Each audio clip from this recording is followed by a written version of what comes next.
Well, there you go. You had a sneak peek of my face before we did the show's name. Hey, it's Dr. Karen Perkins, and I am so grateful that you're joining me today, and at the same time, so very, very sad. Dr. Tony Alessandro was our guest this week, and he's had an emergency come up and can't make it.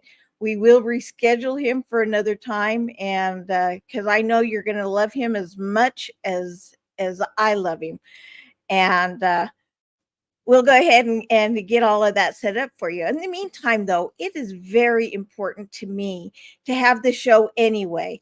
And those of you who tried to tune into my other show, Karenisms, on Monday, I have had computer issues and internet issues since I've been here in Utah visiting, and they're all fixed now. So everything will flow accordingly from this point forward. But because we don't have Dr. Alessandra today, I'm going to make this a short show, but I'm going to tell one of the journeys of my life and how it's impacted me and helped me along the way. And, I leave my whole life story to a very small piece because on Karenisms, that's what we do is we go over various stories and trainings and things. And I don't want to repeat everything that I say here, there again. That being said, again, welcome, welcome. I'm glad to have you here. Be sure and subscribe and like and make your comments. And anybody today that can comment to help me out, I would truly, truly appreciate it. Ask questions, make comments, and we will go off of those questions and comments. Um, wow, life's journey. I've had so many. I I think I want to share. Okay, I know I want to share probably one of the most recent journeys because there are so many journeys. It's not just one journey. Um, we go on many, many, and you could say we have one major journey with lots of little side trips, but I think we have many, many journeys. And one of my journeys is the journey that I've been on for the last, three and a half, 4 years. Um, about 4 years ago, I had the opportunity to do some things, and one of them was to be in a documentary, and had some falling out with the producer, and things got pretty ugly. And I'm not going to go into details of that and not badmouth anybody, but we'd had some disagreements. And shortly after that disagreement, I had falling out with some other people. Um, and again, not going to say it's one person's fault or another. There were just circumstances that were not conducive. And then the final one was there were some unfortunate events that took place, and some untruths that were told about my spouse and I. And so another group that we had been very, very close to, we became estranged from because we didn't want that kind of negativity in our life.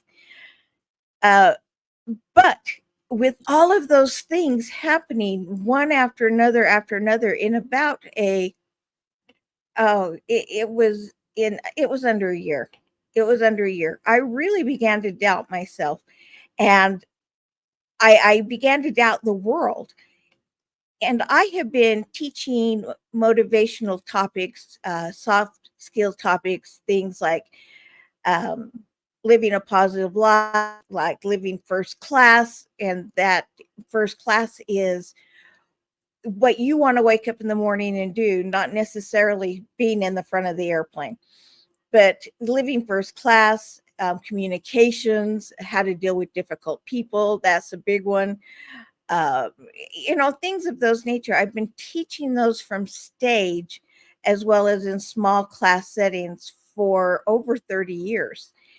And so I knew how to do all those things. I knew positivity. I knew how to pull myself up out of the darkness. I was a coach and consultant for over 30 years as well. And I coached people on getting out of those ruts and those negative places and becoming more positive. But when you get in that, you need guidance. And even though you already know the things, you need guidance from somebody else to stand back and see the big picture that you can't see. And I was needing that. And at that point, I didn't have that. And anybody that says they have a coach, you want to make sure your coach has a coach, because if they don't, they're not growing and progressing. And I didn't have a coach at that moment. So it was time for me to reach out and get a coach. And I procrastinated. I'll be honest with you. I procrastinated, and I think that all of us do that sometimes. We know what we're supposed to be doing. I've got dry mouth. Give me a moment. We know what we're supposed to be doing, but something prevents us from doing it. Well, I finally reached out and found a great coach. And this great coach happened to also be a shaman. And he is one of the chiefs of the S.1 tribe there in Ecuador, where we would live. And as he coached me through these things, I started seeing that this journey I was on and these changes of relationships, let's say, was actually something that I needed to go through and experience, because I'd never experienced anything quite like that in my life. And I needed to experience for a variety of reasons. One, I needed that negativity out of my life. And anybody who has negativity in your life, look and see where it's coming from and communicate fully. See if there's something you can do to change the situation. Let the other people or person know that their behavior, not them, because it's not them, it's their behavior that causes the problem, that their behavior is causing you an issue, and that you would appreciate it if they would take into consideration what it is that is causing, and if they would do something a little bit different. And you'll find 9 out of 10 times people are thrilled to do that, and they will do that. They'll reconfigure what they do. They'll do something a little bit different. And this is as simple as, and I got one that does it. It's as simple as somebody who just taps. Yeah, I don't know if you can hear that in the mic, but they do the tap, tap, tap, tap, and it drives you crazy. But if you say, when you tap your pen like that, it drives me insane. Is there something else you can do?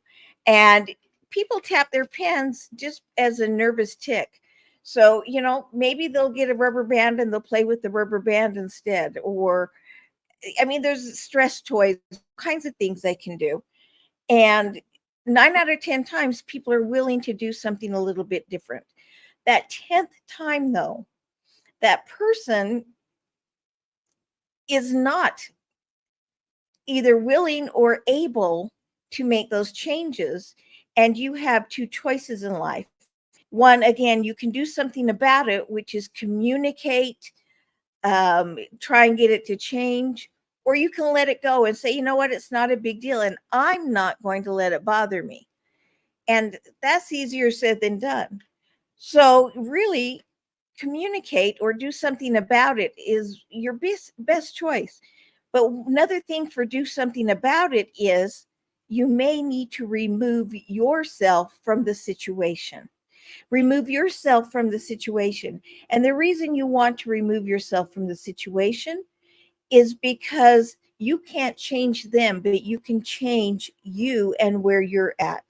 You can change your perspective, and that is maybe letting it go. But sometimes you just have to be in a different place. And that leads me to the crabs in the bucket that we talked about a couple of weeks ago on Karenisms. If you put one crab in a bucket, it's going to crawl out. I mean, it's gone. So you have to put a lid on it very quickly. However, if you have two or more crabs in that bucket, the crabs will not leave, because the other crabs will grab it and pull it down. It will pull it down. These crabs, there is something in their psyche that will not allow someone else to escape. and they will sometimes mutilate each other to keep them from coming and climbing out of the pot. And so, you have two crabs in the bucket.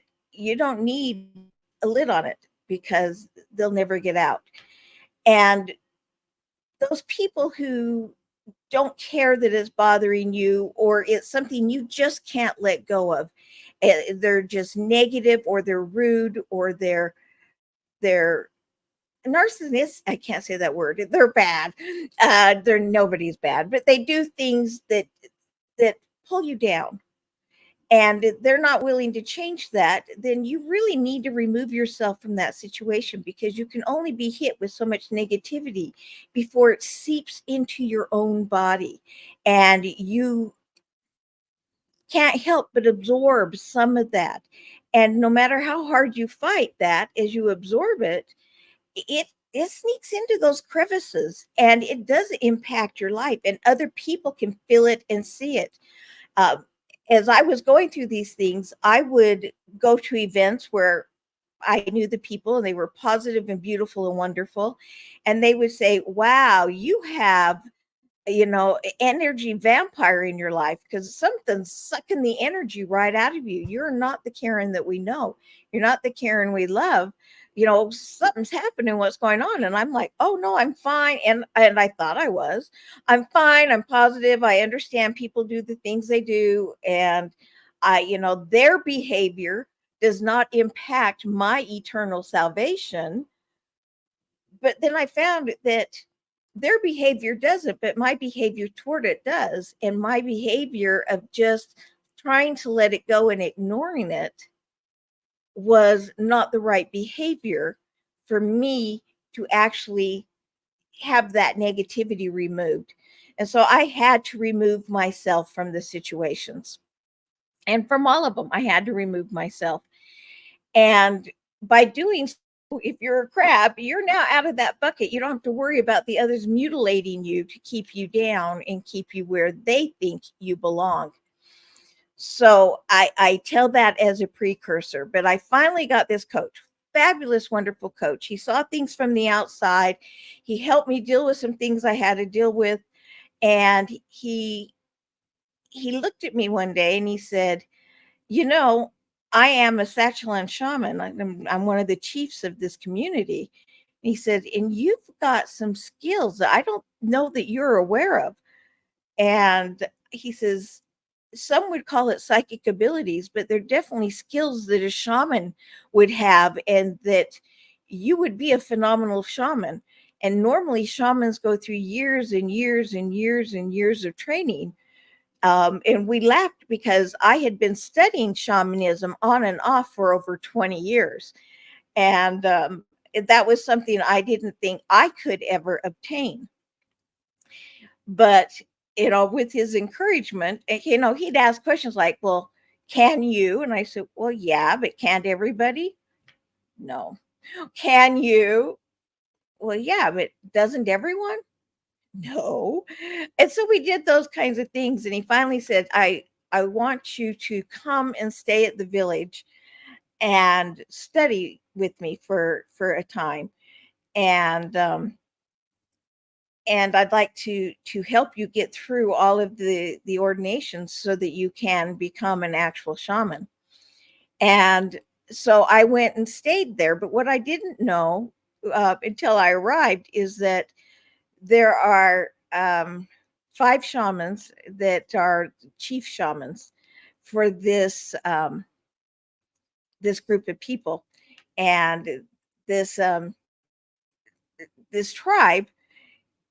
The other shamans were like, the other chiefs are like, no, she is not an indigenous to our tribe, or she's not indigenous, and we don't want someone outside of the tribe coming in, and definitely not want to teach them, especially some white woman.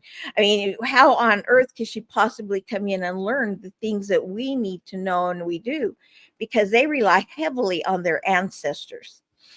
And he said, I take full responsibility for her. You're going to love her. She needs to be here. And, you don't have to do anything. Just let me bring her in and take care of her. And so I went in and I lived there for a while. And I studied 24/7 and I practiced 24/7. And they do in college, they call them practicums, where you have to actually practice or show the skills and do it on somebody else and pass it. And then they well, it was amazing. And there are so many different forms of shamanism, and we'll go over this in another show that I'm actually a guest on tomorrow. So if you've seen my posts and things on Facebook, then you'll want to look at that. But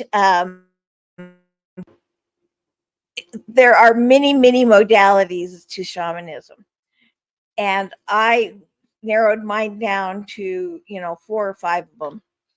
And those are things that I studied and studied and studied.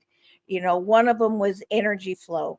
It was energy with the ancestors. It was reading people and being able to get in touch with their psyche and their energy. And that's the one that I naturally didn't know that I mean, that was a gift given to me by God when I was born. I can look people in the eye and I know things. I say I see things because people can wrap their brain around that, but I just know things about their past, sometimes their present, sometimes their future. And these things that I just see and I know are the things that their soul and their heart are wanting to come out at this time. And sometimes it's things they want to overcome or they need to overcome. And sometimes it's things that they just need an accolade on. They haven't been acknowledged for something great that they did, and they need somebody to acknowledge, hey, they did something great. So I went on this journey and I studied and studied and studied, and I did my practicums. And then the day came where one, my shaman said, you know everything there is to know in this area. You'll continue to grow as you practice, but there's nothing more I can teach you. And he says, it's time. And so what happened is I had to pass the test on all 5 of my things with all 5 of the chiefs. And one passed me, no problem. And then the first chief came and I was just shaking because I knew he didn't want me there to begin with. And I thought, oh, he'll never pass me. Yeah, negative thoughts, get those out of your brain. And I thought, oh, he'll never pass me. And I did all of my stuff and he looked at me, didn't say anything. And I was like, okay. Hopefully I did okay. Next one, I did all of my skills. And I mean, this went on with all of them. And then they all got together and they said, not only did I pass, but they could feel the spirit of their ancestors with me. And so we did the ceremony to ordain me as shaman, and also an adoption to invite me to be part of their ancestry lineage so that I can call upon the ancestors when I'm doing work for them. And it's one of those things that is just powerful, really powerful. And so I got done with that and I thought, I've got to use these skills. And so I started to incorporate these shamanic skills and this energy work and these readings and things with my coaching clients. And I didn't have a clue how much of a difference this would have, not only in my own life, but in other people's lives. And the spiritual journey that I began to climb through was, it brought me peace. And things would go on around me, and I'm in a whirlwind of changes and things right now. But as those things go on around me, I'm able to step back and feel peace and calmness and joy. And I'm able to meditate. And that's a whole nother lesson in itself. In fact, we're doing that on Karenisms, that the next one that goes out on Monday. So but meditate. I always went, oh, I can't meditate. I can't concentrate that long. That's just, but I learned that even if you pray, that's a form of meditation. That when you stop and just calm your mind and you try and focus on one thing and your mind wanders, that's okay. Your mind needs to focus on those things and you need to identify them and say, yes, I acknowledge you, and then move on, or pull yourself back to the topic that you wanted to think about. I mean, there's a lot of things that you can do and a lot of ways to go about it. But I was able to go on that journey, and where it took me was to a sense of peace. And what my clients tell me that it's done for them is it's given them a sense of peace and it's helped them get through their stuff faster. Those that are clients of mine and those that know about my coaching, you know that I do a 6-month program, 3 months every week, and I not just speak to you for an hour, but I do 3-4 hours worth of work, and I have members of my team that help with this work, and we do energy release, we do emotion release, we do energy building. We just do a lot of remote work, and the difference is night and day. So I do that for 3 months every week. And then the 3 months after that, we just meet periodically to make sure you're on the right track and you don't need anything else. But by the time those 3 months are up, my clients don't need me anymore because the topic they've come in and needed help with, we have resolved. And I really say that because of this journey that I went on and the understanding that I was able to get because of the first part of the journey that took me down the spiral to depression. And then it was coming out of that depression and then finally living with these beautiful people, the S.1 tribe in Ecuador, just there outside the rainforest. And doing those things has brought peace and it's brought joy. And that's the kind of journey that I am so grateful for. And people, you don't need to go and stay at a shaman village and become a shaman. Which, by the way, I did get ordained a shaman, so I am officially a shaman. But you don't have to do that. There are so many other things that you can do for yourself to find peace and to find joy and to find that overwhelming sense of love around you, love in the world, love for nature, love for your fellow human being. And that doesn't mean you can't have a heavy heart. It doesn't mean that when negativity comes your way, that you just have a block up and it can't come in. Yeah, that negativity will come your way, but you will be better equipped with skills and techniques in getting that energy removed and or blocking it to begin with. And so it's important that you go on these journeys, and it's important that you recognize them, and it's important that you share them with the rest of us so that people know they have hope and they can do the things that they need to do. And there are a lot of things that you can do. And I'm going to actually, Chase, I'm going to put up a banner, but I have to type it in. So forgive me for a moment while I type it in. Whoops. And I may need to put on my old lady glasses to do it. If you go to https drkarenperkins.com/affirm, https drkarenperkins/affirm, and don't do www, do the https because they've not fixed my website yet for the www. But go to https semicolons / drkarenperkins.com/affirm, and you can get a free audio that is daily affirmations, positive daily affirmations. And this is a good way to start, and it's a good way to start your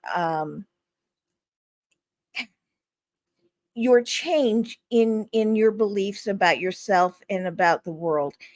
And I want you to know that those of you who join me week after week, I so appreciate you.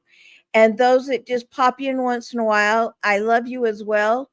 And this is something that I think it's important that we hear other people's stories and journeys and things that they've been through and how they've overcome them, so that we can see we have hope, or so we can learn something new or gain a new technique or a new strategy for how we can do certain things in our lives.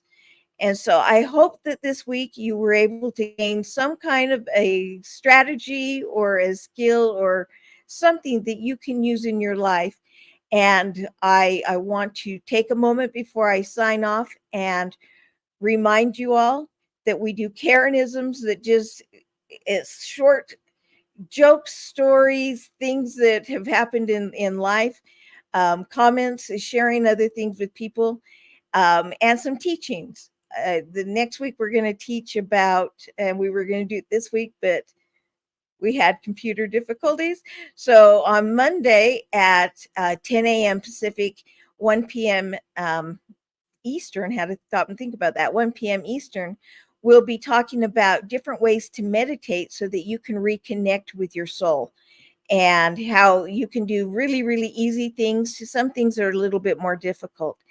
And so we'll be doing that Monday. And then next Wednesday, we have another fabulous guest. We're going to see if we get Dr. Tony Alessandra on there. If not, I've got a couple of other people lined up, and I don't want to spoil the surprise. So we'll start posting Friday about who's coming up and going to be here next week. And that being said, you guys have all been wonderful. And I really appreciate that you've come. And be sure again to like and subscribe and leave comments on YouTube, and like and leave comments in Facebook or anywhere else that you get to see this show. That being said, may you find peace and joy in all that you do. Mwah. Ciao for now.